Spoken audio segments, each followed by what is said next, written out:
विद्यार्थियों, आप सभी को वेद तिवारी का नमस्कार। विद्यार्थियों, आज मैं आप लोगों के सामने इंग्लिश की एक बहुत ही महत्वपूर्ण वीडियो पेश करने जा रहा हूं। इसमें आप ट्रांसलेशन करना सीखेंगे। यह फाइल नंबर 3 यानी 3 है। आप इस फाइल में ट्रांसलेशन करने के नियम को बहुत ही सरल तरीके से सीखेंगे।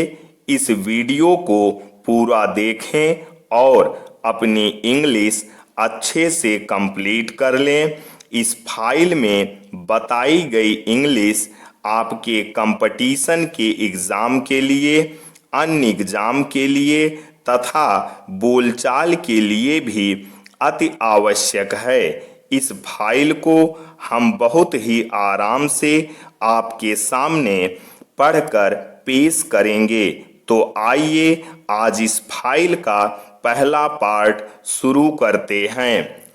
जैसा कि आप जानते हैं कि मेरी फाइल में शुरू के 4 पेज थॉट्स और आखिरी के कुछ पेज थॉट्स लिखे होते हैं। तो आइए पहले एक थॉट्स देखते हैं। अपने को मनुष्य बनाने का प्रयत्न करो। यदि इसमें सफल हो गए तो हर कार्य में सफलता मिलेगी। इसके बाद मेरा नाम पता एड्रेस है। इसके बाद यहाँ फाइल नंबर 3 लिखा है। Subject English translation. इसमें ट्रांसलेशन करने के नियम को आप बहुत ही सरल और अच्छे तरीके से सीखेंगे। एक थॉट्स और देखते हैं। प्राप्यमाम कर्म भूमि न चरति मनजो यस्तपः मंदभाग्यः।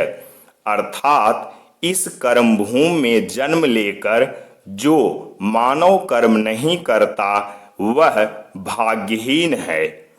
इसके बाद इस पेज में भी थॉट्स लिखे गए हैं जो कि मैं पढ़कर आपके सामने पेश करना चाहता हूं।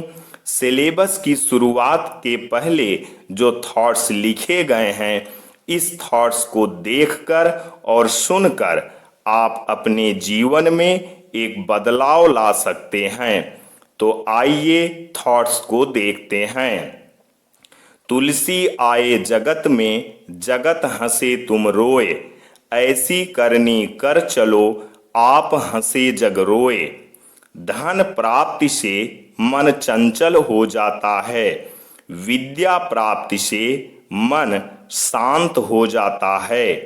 जो अपनी सहायता आप करने को तैयार है, ईश्वर केवल उन्हीं की सहायता करता है। संपत्तौ च विपत्तौ च महता मेक रूपता। अर्थात महान व्यक्ति संपत्ति और विपत्ति में एक समान रूप रहते हैं।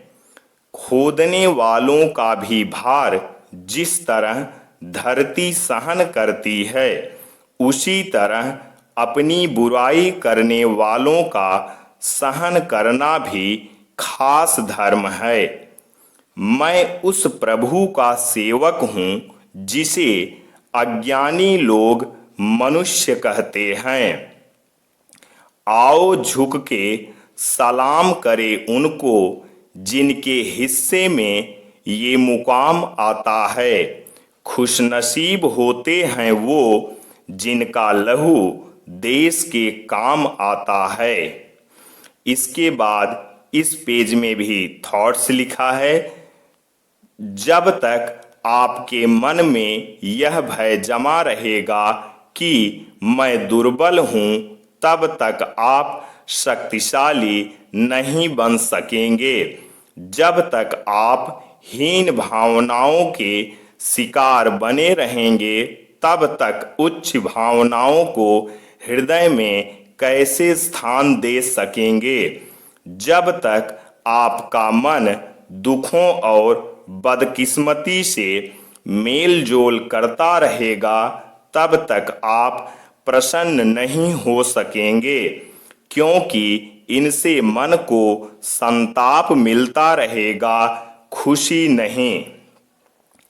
सुंदरता का रहस्य इसी में निहित है कि हम दूसरों को किस दृष्टिकोण से देखते हैं। धैर्य और परिश्रम से ही सफलता प्राप्त की जा सकती है। सत्य से मन, विद्या व तप से आत्मा तथा ज्ञान से बुद्धि शुद्ध होती है। आधियां और सागर की लहरें सबसे योग्य नाविकों का निरंतर साथ देती है। इसके बाद चौथे पेज में भी थॉट्स लिखा है। आइए एक दो थॉट्स देखते हैं इस पेज का। तुम्हारी निंदा वही करेगा जिसकी तुमने भलाई की है। दुष्ट व्यक्ति की दुष्टता का जितना विरोध करोगे उसकी दुष्टता उतनी ही बढ़ेगी। ईर्ष्या का काम जलाना है, मगर सबसे पहले वह उसी को जलाती है जिसके हृदय में उसका जन्म होता है। इसके बाद भी थॉट्स लिखे गए हैं जो कि आप पढ़कर आनंद ले सकते हैं। इस पेज के बाद सिलेबस की शुरुआत होती है।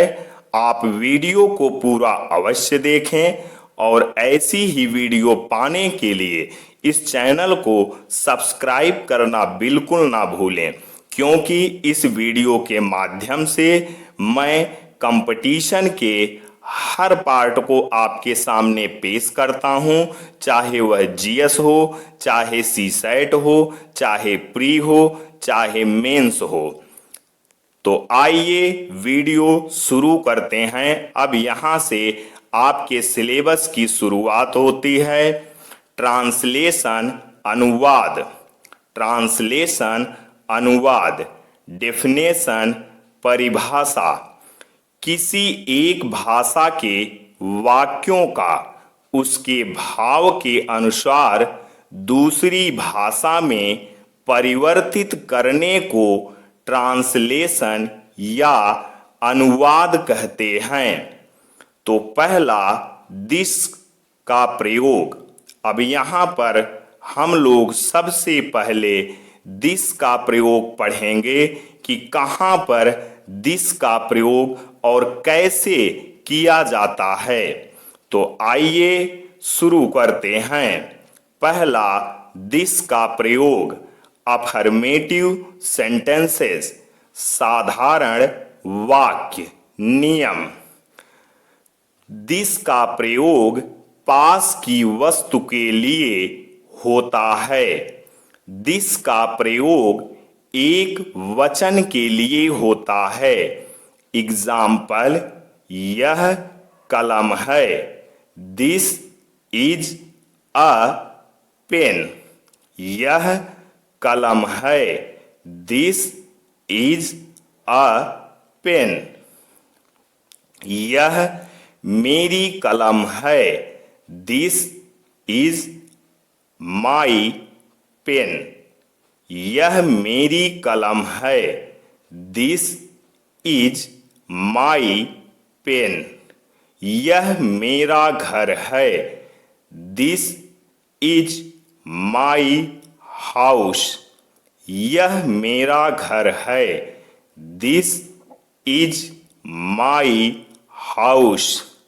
यह आम है। This is a mango.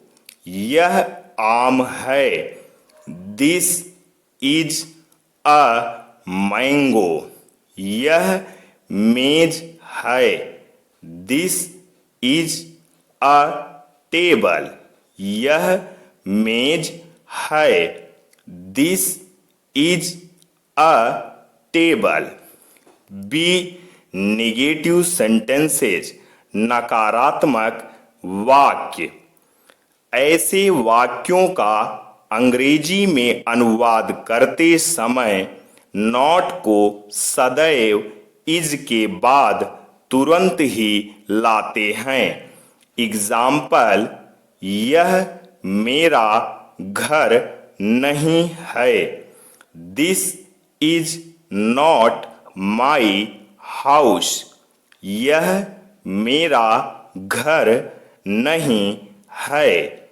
This is not my house.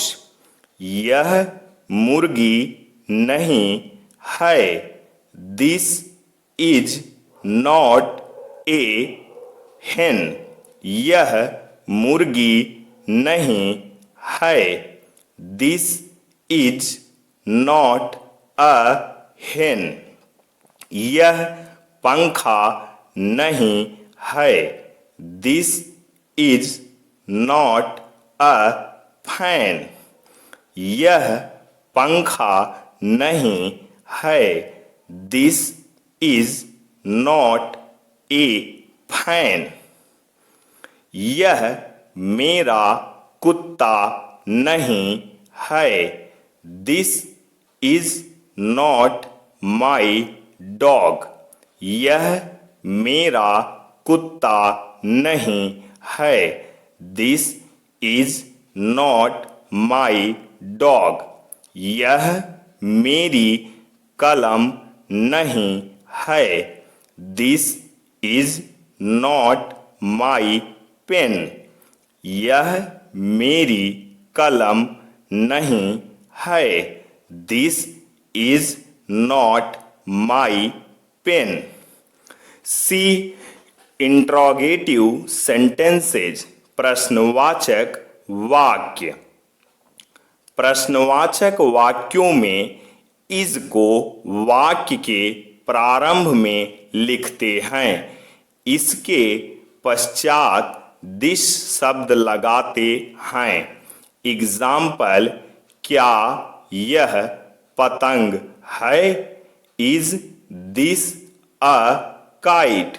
क्या यह पतंग है?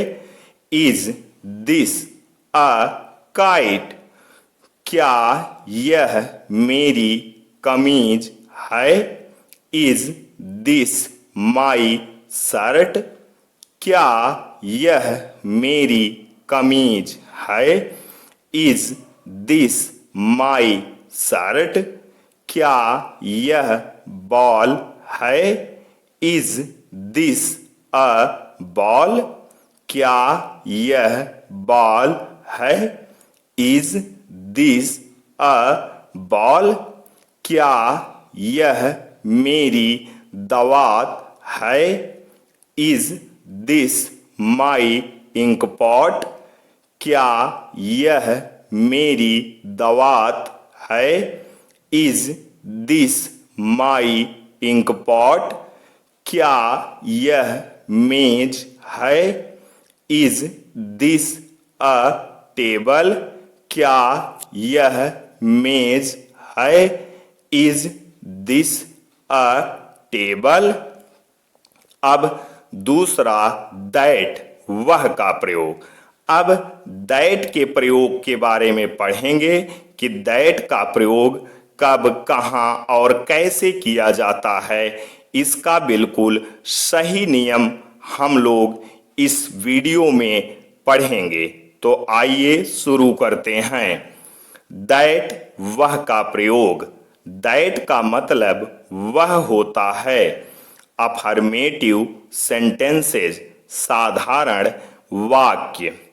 दैट का प्रयोग दूर की वस्तु के लिए होता है तथा एक वचन के लिए होता है। अंग्रेजी में एक वचन के कॉमन नाउन के पूर्व ए या एन का प्रयोग होता है, परंतु हिंदी में एक कलम है ऐसा नहीं कहा जाता। एग्जाम्पल, वह पुस्तक है। That is a book. वह पुस्तक है। That is a book. वह एक अच्छी पुस्तक है। That is a good book. वह एक अच्छी पुस्तक है। That is a good book. वह कुर्सी है। That is a chair. वह कुर्सी है। That is a chair. वह फूल है। That is a flower. वह फूल है। That is a flower. वह एक सुंदर तस्वीर है। That is a beautiful picture.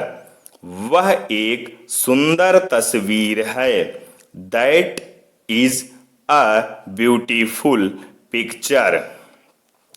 Negative sentences, नकारात्मक वाक्य।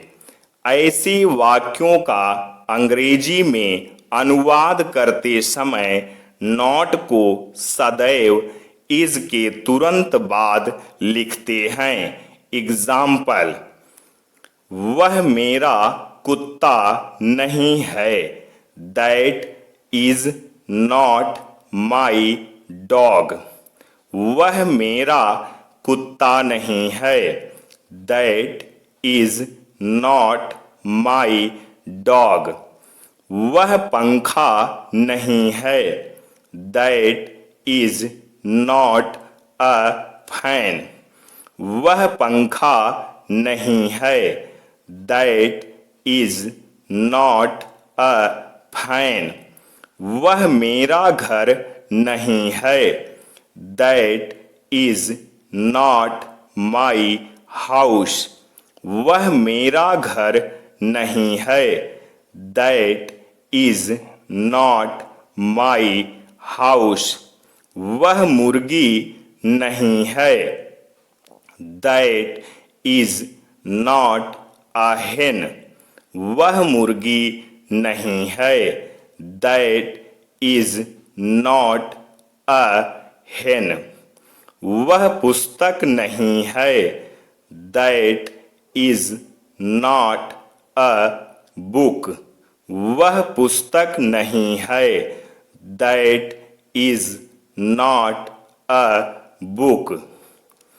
सी इंट्रोगेटिव सेंटेंसेज, प्रश्नवाचक वाक्य।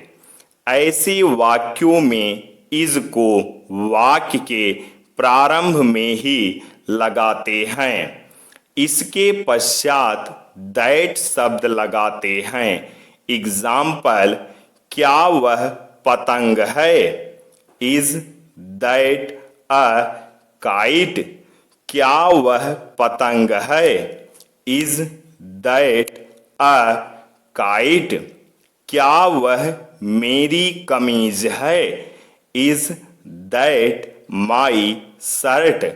क्या वह मेरी कमीज है? Is that my shirt? क्या वह गेंद है? Is that a ball? क्या वह गेंद है? Is that a ball? क्या वह मेरी दवात है? Is that my ink pot? क्या वह मेरी दवात है? Is that my ink pot? क्या वह कुर्सी है? Is that a chair? क्या वह कुर्सी है? Is that a chair? अब तीसरा दीज का प्रयोग देखते हैं कि दीज का प्रयोग कब, कहाँ, क्यों, कैसे, किस लिए किया जाता है। इसके करने के नियम को ध्यान से देखते हैं। दीज, ये का प्रयोग। दीज का मतलब ये होता है। दीज का प्रयोग पास की वस्तु के लिए किया जाता है। दीज का प्रयोग एक से अधिक वस्तु के लिए अर्थात बहुवचन के लिए किया जाता है। अफर्मेटिव सेंटेंसेस, साधारण वाक्य। दीज पास की एक से अधिक वस्तुओं के लिए प्रयोग होता है। एग्जाम्पल, ये पुस्तकें हैं। These are books. ये पुस्तकें हैं। These are books. ये पेंसिलें हैं। These are pencils. ये पेंसिलें हैं। These are pencils. ये लाठियां हैं। These are sticks. ये लाठियां हैं। These are sticks. ये साइकिलें हैं। These are bicycles. ये साइकिलें हैं। These are bicycles. ये गुड़िया हैं। These are dolls. ये गुड़िया हैं। These are dolls. Negative sentences, नकारात्मक वाक्य। ऐसे वाक्यों का अनुवाद करते समय नॉट को सदैव आर के बाद लिखते हैं। एग्जाम्पल, ये मेरी पुस्तकें नहीं हैं। These are not my books. ये मेरी पुस्तकें नहीं हैं। These are not my books. ये लाठियां नहीं हैं। These are not sticks. ये लाठियां नहीं हैं। These are not sticks. ये उसकी गुड़िया नहीं है। These are not her dolls. ये उसकी गुड़िया नहीं हैं। These are not her dolls. ये पेंसिलें नहीं हैं। These are not pencils. ये पेंसिलें नहीं हैं। These are not pencils.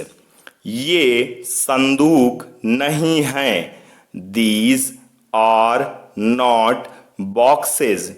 ये संदूक नहीं हैं। These are not boxes. C interrogative sentences, प्रश्नवाचक वाक्य। इंट्रोगेटिव सेंटेंसेज, प्रश्नवाचक वाक्य। ऐसे वाक्यों में दीज से पहले आर लगाते हैं, अर्थात आर सबसे पहले लगाते हैं। एग्जाम्पल, क्या ये पेंसिलें हैं? Are these pencils? क्या ये पेंसिलें हैं? Are these pencils? क्या ये कुर्सियां हैं? Are these chairs? क्या ये कुर्सियां हैं? Are these chairs? क्या ये काली गाय हैं? Are these black cows? क्या ये काली गाय हैं? Are these black cows? क्या ये आम है? Are these mangoes? क्या ये आम हैं? Are these mangoes? क्या ये लाठियां हैं? Are these sticks? क्या ये लाठियां हैं? Are these sticks? चौथा, दोज का प्रयोग। अब दोज के प्रयोग के बारे में पढ़ते हैं कि इसका सही प्रयोग किस तरह से किया जाता है और कैसे किया जाता है। तो दोज माने वे का प्रयोग। दोज का मतलब वे होता है। दोज का प्रयोग दूर की वस्तु के लिए होता है। दोज का प्रयोग एक से अधिक वस्तुओं अर्थात बहुवचन के लिए किया जाता है। अफर्मेटिव सेंटेंसेज साधारण वाक्य दोज दूर की एक से अधिक वस्तुओं के लिए प्रयोग होता है। एग्जाम्पल, वे अंडे हैं, दोज आर एग्स। वे अंडे हैं, दोज आर एग्स। वे संदूक हैं, दोज आर बॉक्सेज। वे संदूक हैं, दोज आर बॉक्सेज। वे उसकी गुड़िया हैं, दोज आर हर डॉल्स। वे उसकी गुड़िया हैं, दोज आर हर डॉल्स। वे लाठियां हैं, दोज आर स्टिक्स। वे लाठियां हैं, दोज आर स्टिक्स। वे काली गाय हैं, दोज आर ब्लैक काउस। वे काली गाय हैं, those are black cows. Negative sentences नकारात्मक वाक्य ऐसे वाक्यों को अंग्रेजी में अनुवाद करते समय नॉट को सदैव आर के बाद लिखते हैं। एग्जाम्पल, वे मेरी पुस्तकें नहीं हैं, those are not my books. वे मेरी पुस्तकें नहीं हैं, those are not my books. वे लाठियां नहीं हैं, दोज आर नॉट स्टिक्स।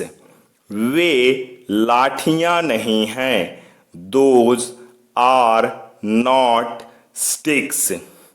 वे उसकी गुड़िया नहीं हैं, those are not her dolls. वे उसकी गुड़िया नहीं हैं, those are not her dolls. वे पेंसिलें नहीं हैं, दोज आर नॉट पेंसिल्स। वे पेंसिलें नहीं हैं, दोज आर नॉट पेंसिल्स। वे आम नहीं हैं, दोज आर नॉट मैंगोज। वे आम नहीं हैं, those are not mangoes. Interrogative sentences प्रश्नवाचक वाक्य ऐसे वाक्यों में दो से पहले आर लगाते हैं। एग्जाम्पल, क्या वे पेंसिलें हैं, आर दोज पेंसिल्स। क्या वे पेंसिलें हैं, आर दोज पेंसिल्स। क्या वे कुर्सियां हैं, आर दोज चेयर्स। क्या वे कुर्सियां हैं, आर दोज चेयर्स। क्या वे काली गाय हैं, आर दोज ब्लैक काउज। क्या वे काली गाय हैं, आर दोज ब्लैक काउज। क्या वे आम हैं, आर दोज मैंगोज। क्या वे आम हैं, आर दोज मैंगोज। क्या वे पुस्तकें हैं, आर दोज बुक्स। क्या वे पुस्तकें हैं, आर दोज बुक्स। तो विद्यार्थियों, दिस, दैट, दीज, दोज का प्रयोग आज हम लोगों ने पढ़ा पहले पार्ट में। अब इसके बाद दूसरे पार्ट में हम इसके आगे this, that, these, those in चारों का प्रयोग पढ़े थे। आज हम लोग दूसरे पार्ट में इज, एम, आर इसका प्रयोग पढ़ेंगे। तो आइए दूसरा पार्ट आज शुरू करते हैं। इज है का प्रयोग। इज का मतलब हे, हूँ, हो, व, हैं होता है। जब हम क्रियाओं का हिंदी में अनुवाद करते हैं तो क्रमशः हे, हूँ, हो, व, है आते हैं। वाक्यों में ये क्रियाएं ही मुख्य क्रिया का काम करती हैं। हिंदी से अंग्रेजी अनुवाद करते समय पहले सब्जेक्ट, फिर वर्ब तथा उसके पश्चात पूरक आता है। Subject plus verb plus complement. Present tense में एक वचनकर्ता के साथ इज का प्रयोग होता है। अफर्मेटिव सेंटेंसेज साधारण वाक्य। हिंदी से अंग्रेजी अनुवाद करते समय पहले सब्जेक्ट, फिर वर्ब तथा उसके बाद पूरक आता है। Subject plus verb plus complement. Example, this is a picture, यह तस्वीर है। दिस इज अ पिक्चर, यह तस्वीर है। यह मेरी पुस्तक है। दिस इज माई बुक, यह मेरी पुस्तक है। This is my book. वह हमारी टोपी है। दैट इज आवर कैप, वह हमारी टोपी है। That is our cap. वह उसकी कमीज है। दैट इज हिज शर्ट, वह उसकी कमीज है। That is his shirt. वह उसकी गुड़िया है। दैट इज हर डॉल, वह उसकी गुड़िया है। That is her doll. Negative sentences नकारात्मक वाक्य। इनका अनुवाद करते समय इज के बाद नॉट लगाते हैं। शेष नियम अफर्मेटिव सेंटेंस के ही लागू होते हैं। एग्जाम्पल, वह कुर्सी नहीं है। That is not a chair, वह कुर्सी नहीं है। That is not a chair. वह पुस्तक नहीं है। That is not a book, वह पुस्तक नहीं है। That is not a book. यह खिलाड़ी नहीं है। This is not a player, यह खिलाड़ी नहीं है। This is not a player. यह कुर्सी नहीं है। This is not a chair, यह कुर्सी नहीं है। This is not a chair. यह पेन नहीं है।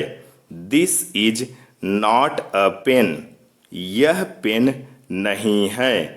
This is not a pen. Interrogative sentences प्रश्नवाचक वाक्य। क्या से शुरू होने वाले वाक्यों को प्रश्नवाचक वाक्य कहते हैं। इनके अंत में प्रश्नवाचक चिन्ह होता है। इनके प्रारंभ में इज आता है। शेष नियम अफर्मेटिव सेंटेंस के समान ही लागू होते हैं। एग्जाम्पल, क्या वह पुस्तक है। इज दैट अ बुक, क्या वह पुस्तक है। Is that a book.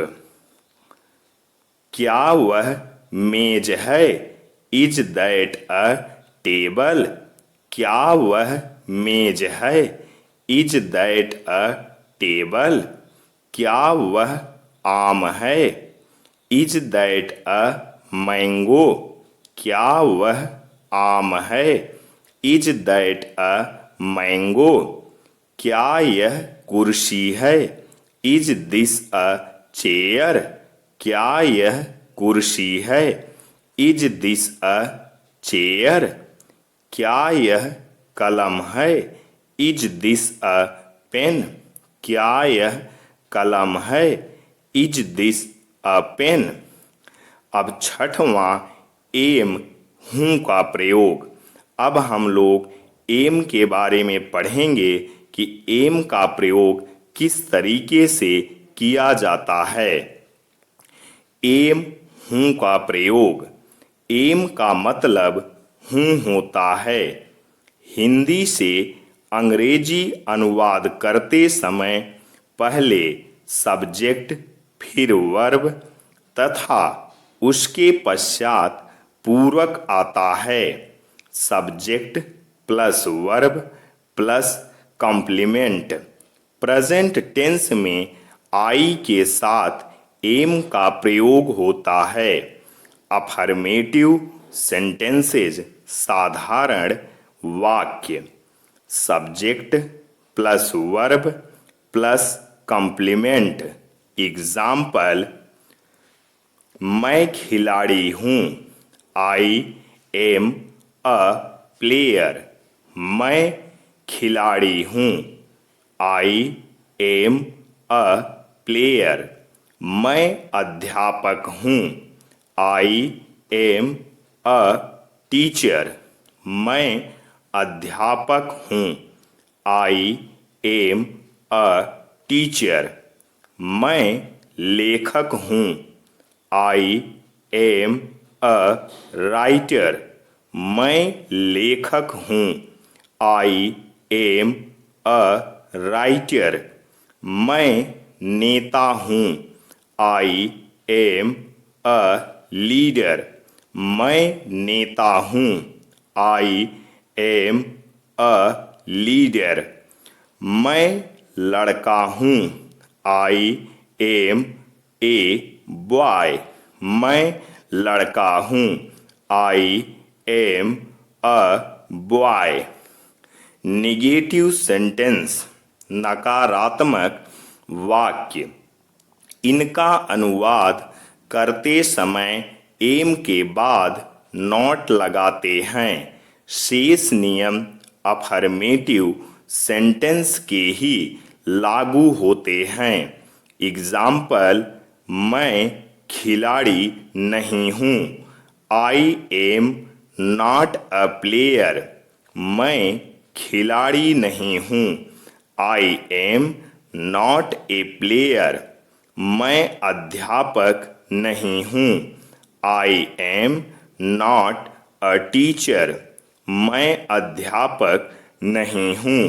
I am not a teacher. मैं लेखक नहीं हूँ। I am not a writer. मैं लेखक नहीं हूँ। I am not a writer. मैं नेता नहीं हूँ। I am not a leader. मैं नेता नहीं हूँ। I am not a leader. मैं लड़का नहीं हूँ। I am not a boy. मैं लड़का नहीं हूँ। I am not a boy. Interrogative sentences क्या से शुरू होने वाले वाक्यों को प्रश्नवाचक वाक्य कहते हैं। इनके अंत में प्रश्नवाचक चिन्ह होता है। इनके प्रारंभ में ही एम आते हैं। शेष नियम अफर्मेटिव सेंटेंस के समान ही लागू होते हैं। एग्जाम्पल, क्या मैं खिलाड़ी हूँ? Am I a player? क्या मैं खिलाड़ी हूँ? Am I a player? क्या मैं अध्यापक हूँ?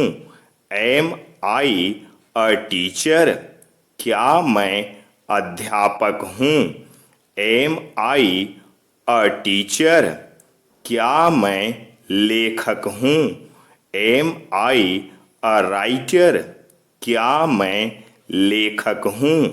एम आई अ राइटर, क्या मैं नेता हूँ। एम आई अ लीडर, क्या मैं नेता हूँ। एम आई अ लीडर, क्या मैं लड़का हूँ। एम आई अ बॉय, क्या मैं लड़का हूँ। Am I a boy. Are का प्रयोग। अब सातवां आर का प्रयोग हम लोग पढ़ेंगे कि आर का प्रयोग कहाँ पर और कैसे किया जाता है, इसके नियम के बारे में जानेंगे। सातवां आर हैं का प्रयोग। क्रियाओं का जब हम हिंदी में अनुवाद करते हैं तो क्रमशः हे, हूँ, हो व हैं आते हैं। वाक्यों में ये क्रियाएं ही मुख्य क्रिया का काम करती हैं। हिंदी से अंग्रेजी अनुवाद करते समय पहले सब्जेक्ट तथा उसके पश्चात वर्ब फिर पूरक आता है। Subject plus verb plus complement. Present tense में बहुवचन कर्ता तथा यू के साथ आर का प्रयोग होता है। अफर्मेटिव सेंटेंसेज साधारण वाक्य subject plus verb plus complement.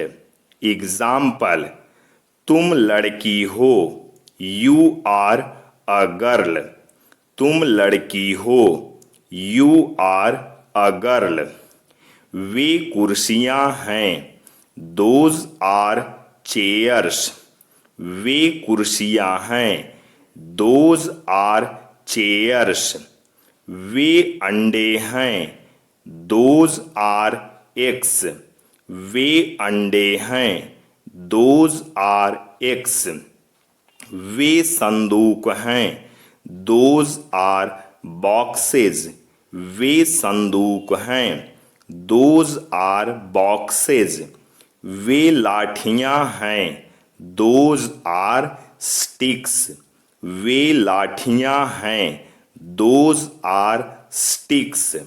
Negative sentences नकारात्मक वाक्य।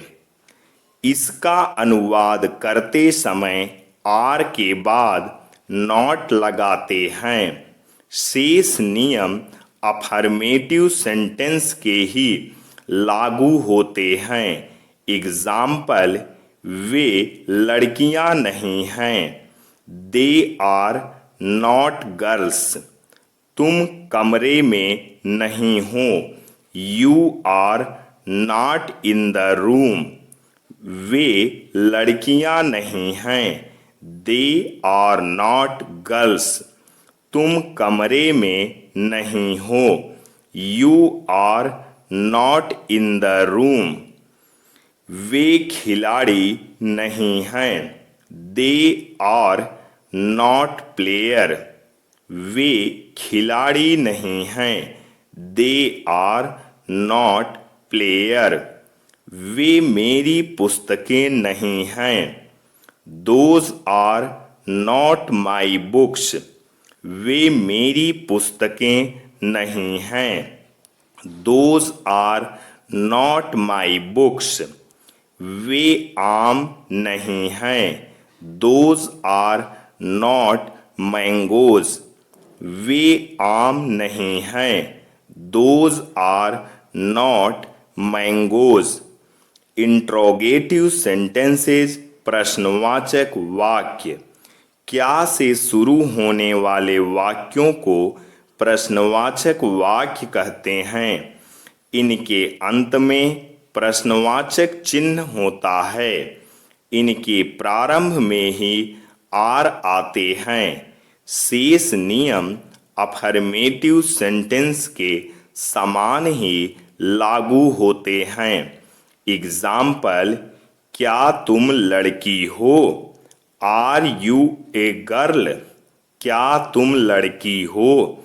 Are you a girl? क्या वे पेंसिलें हैं? Are those pencils? क्या वे पेंसिलें हैं? Are those pencils? क्या वे पुस्तकें हैं? Are those books? क्या वे पुस्तकें हैं? Are those books? क्या ये काली गाय हैं? Are these black cows? क्या ये काली गाय हैं? Are these black cows? क्या ये कुर्सियां हैं? Are these chairs? क्या ये कुर्सियां हैं? Are these chairs? तो विद्यार्थियों, आज हम लोग दूसरे पार्ट में इज, एम, आर का प्रयोग पढ़े हैं। अब इसके आगे हम लोग तीसरे पार्ट में अध्ययन करेंगे। तो विद्यार्थियों, ऐसी ही वीडियो पाने के लिए हमारे चैनल को सब्सक्राइब करना ना भूलें। जय हिंद, जय भारत, वंदे मातरम, सत्यमेव जयते।